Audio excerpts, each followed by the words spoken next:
बोलू नका, करून दाखवा. हे बऱ्याचदा आपण बऱ्याच जणांकडून ऐकलेलं असतं. पण तुम्हाला माहिती आहे का, या नावाचं पुस्तक आहे. राज शामानी यांचं हे पुस्तक. बोलू नका, करून दाखवा. या गोष्टी तुम्हाला कदाचित शाळेत शिकवल्या असत्या तर, असं या पुस्तकाचं नाव आहे. हे यूट्यूबर आहेत आणि मोटिवेशनल स्पीकर आहेत.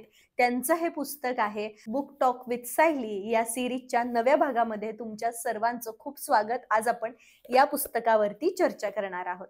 नमस्कार, मी सायली, तुमची जवळची मैत्रीण. मी समुपदेशक आहे आणि स्वीकार माइंड केअरची सहसंस्थापिका.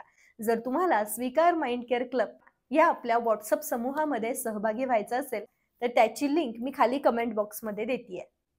तुम्ही त्या लिंकवरून आपल्या ग्रुपमध्ये सहभागी होऊ शकता. तुम्हाला जर काहीतरी करायची इच्छा असेल तर हे पुस्तक 100% तुम्हाला प्रोत्साहन देईल. तुम्हाला वेगवेगळे मार्ग सुद्धा दाखवेल. या पुस्तकामध्ये बरेचसे विषय यांनी कव्हर केलेले आहेत. व्यवसायाचं क्षेत्र कसं ठरवायचं, यशस्वी कसं व्हायचं, ग्राहक विरुद्ध निर्माते, नवीन काहीही शोधू नका तर नक्कल करा, अतिविचार करू नका, उत्पादन कसं विकायचं, वाटाघाटी कशी करायची, मी माझं कंटेंट कसं ठरवतो, म्हणजे हे स्वतः युट्यूबर आहेत तर ते त्यांचं कंटेंट कसं ठरवतात, यूट्यूब चॅनेलची सुरुवात कशी करायची, यूट्यूबवरती तुम्ही काय काय अपलोड करू शकता, तुम्ही तुमचा विषय कसा निवडायचा, अशा बऱ्याच गोष्टी, सोशल मीडियाचा वापर करून तुम्ही तुमचा व्यवसाय कसा करू शकता, अशा बऱ्याच गोष्टी या पुस्तकामध्ये असे बरेच विषय त्यांनी या पुस्तकामध्ये कव्हर केलेले आहेत. या पुस्तकामधला 37वा धडा आहे स्पर्धा कमी करा. तुम्हाला ज्या गोष्टीबद्दल आवड आहे ती करताना घेतलेल्या कठोर परिश्रमांचं फळ म्हणून तुमच्या दारात आज ना उद्या पैसा उभा राहील. या वाक्याने या धड्याची सुरुवात होते. या धड्यामध्ये काय सांगितलंय की हे संपूर्ण जग एक वर्तुळ आहे आणि या वर्तुळामध्ये वेगवेगळं क्षेत्र, वेगवेगळं कामाचं क्षेत्र, ही वेगवेगळी वर्तुळ आहेत. आता तुम्ही कोणत्या वर्तुळात आहात हे तुम्हाला शोधायचंय. त्यासाठी त्यांनी 2 प्रश्न विचारलेत. तुमची आवड कशात आहे हे जाणून घ्यायला त्यांनी सांगितलंय. तुम्हाला नेमकं काय करायला आवडतं, काय करताना तुम्हाला जास्त कष्ट होत नाहीत, तुम्ही त्याचा आनंद घेऊ शकता, याचा अभ्यास करायचा. आणि दुसरी गोष्ट म्हणजे तुमची ताकद कशात आहे ते ओळखायचंय. अशी कोणती गोष्ट तुमच्याकडे आहे की ज्यामुळे तुम्ही गर्दीमध्ये देखील उठून दिसता, ती तुमची ताकद आहे, तो तुमचा गुण आहे. तुम्हाला जर निरीक्षण करायला आवडत असेल, तुम्हाला लोकांशी बोलता छान येत असेल, तुम्ही समोरच्याला छान कन्व्हिन्स करू शकत असाल, हे तुमचे गुण आहेत, ही तुमची ताकद आहे. तुमची आवड आणि तुमच्यातली ताकद जेव्हा तुम्ही एकत्र कराल त्यावेळेला तुमची प्रगती व्हायला सुरुवात होईल. आता तुम्हाला तुमची आवड समजलेली आहे, तुम्हाला तुमची ताकद देखील समजलेली आहे, बरोबर. मग आता तुम्ही आजूबाजूला बघा. तुम्हाला स्पर्धक म्हणून जे जे लोक वाटत होते, ज्यांच्याशी तुम्ही तुलना करत होता किंवा ज्यांच्याशी तुम्ही स्पर्धा करत होता, ते आता या परिघात येणार नाहीत. त्यांची आता आवड तरी वेगळी असेल किंवा ताकद तरी वेगळी असेल. स्पर्धा कमी करण्याचा आणखी कोणता बरं वेगळा मार्ग असू शकतो? हे थोडंसं अवघड आहे. आपल्या स्वतःतलं वेगळेपण ओळखणं, आपली ताकद ओळखणं हे जरासं अवघड आहे, पण हेच प्रभावशाली आहे. आपला दृष्टिकोन जो आहे तो अधिक केंद्रित करा. जे तुम्हाला हवंय त्याकडेच लक्ष द्या. तुमचं वैशिष्ट्य ओळखण्यासाठी आयुष्याचं वर्तुळ ही संकल्पना, याची मदत घ्या. तुमची ताकद आणि आवड जितकी विशिष्ट असेल तितकी तुमची स्पर्धा कमी असेल. यानंतर यातलं 32वं प्रकरण आहे पैसे कमवण्याचे माझे 7 मार्ग. हे स्वतः कोणकोणत्या गोष्टींमधून पैसे कमवतात हे त्यांनी सांगितलंय. भरपूर पैसा कमवण्यासाठी आपल्याला विविध गोष्टी शिकण्याची गरज आहे असं लोक म्हणतात, पण आपण एकच गोष्ट शिकून त्यात प्रावीण्य मिळवून त्यातूनच पैसे कमवण्याचे अनेक मार्ग निर्माण करू शकतो असं माझं मत आहे. त्यांनी कोणते 7 मार्ग त्यांचे सांगितलेले आहेत. पहिला आहे तो सल्लागार सेवा. सल्लागार म्हणजे काय तर एक सल्लागार म्हणून तुम्ही लोकांना ज्या गोष्टींबद्दल जास्त माहिती नाही अशा गोष्टींबद्दल सांगू शकता. तुम्हाला असलेल्या ज्ञानामुळे तुम्ही लोकांचा फायदा करून देऊ शकता. मोठमोठ्या कंपन्या सल्लागारांना सल्ला देण्याचे खूप पैसे देतात. बरंच त्यांनी याबद्दल लिहिलेलं आहे, ते तुम्ही वाचल्यानंतर तुमच्या लक्षात येईल. त्यानंतर दुसरा त्यांचा मार्ग आहे पब्लिक स्पीकिंग.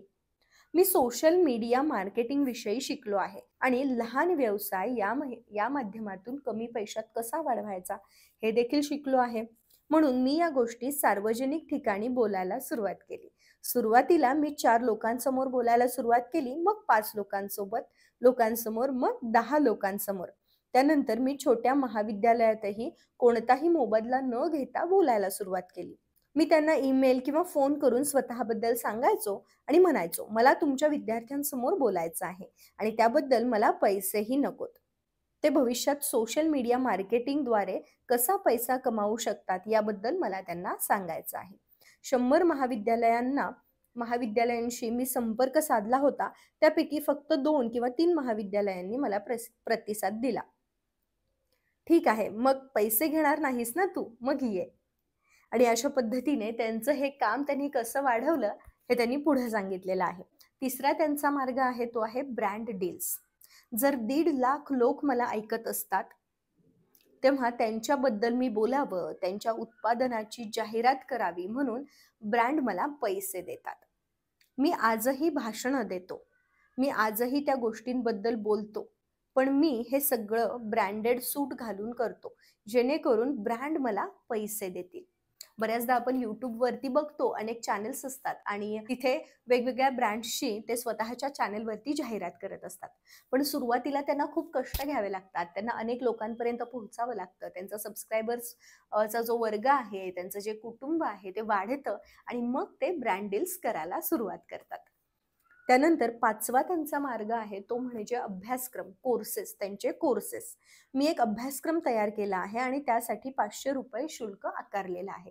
ते स्वतः काय शिकले, त्यांनी स्वतःसोबत कोणकोणत्या गोष्टी केल्या तेच त्यांनी कोर्सेसच्या माध्यमातून लॉन्च केलं आणि त्यातून ते कोर्सेस इतरांना द्यायला लागले, इतरांना ज्ञान द्यायला लागले, इतरांना नव्या गोष्टी ते शिकवायला लागले. हा एक त्यांचा पैसे कमावण्याचा मार्ग. त्यानंतर 6वा मार्ग पुस्तक. माझं सल्लागार सेवा देण्याचं काम चालू आहे. मी भाषणं देत आहे, ब्रँड बरोबर प्रमोशन सुद्धा मी करतोय. माझं ॲफिलिएट मार्केटिंग सुद्धा सुरू आहे, माझे कोर्सेस सुरू आहेत आणि आता मी पुस्तक लिहिणार आहे, जो माझा पैसा कमावण्याचा 6वा मार्ग आहे. त्याने पुस्तक लिहिलं, ते पुस्तक आपण सगळेजण वाचतोय, आपल्याला त्यातून बऱ्याच गोष्टी कळतात आणि त्यांना त्याचा मोबदला सुद्धा मिळतोय. आणि त्यांचा 7वा मार्ग म्हणजे व्यवसाय. लोकांनी माझी कंटेंट करायची आणि ते इतरांपुढे सादर करण्याची पद्धत लोकांना आवडली. कंटेंट तयार करणं ही एक मोठी प्रक्रिया असते. मला व्हिडिओमध्ये काय बोलायचं आहे हे आधी ठरवावं लागतं. मग मी ते लिहून काढतो आणि रेकॉर्ड करतो. नंतर ते एडिट करावं लागतं आणि ते कधी प्रकाशित करायचं आहे हेही ठरवावं लागतं.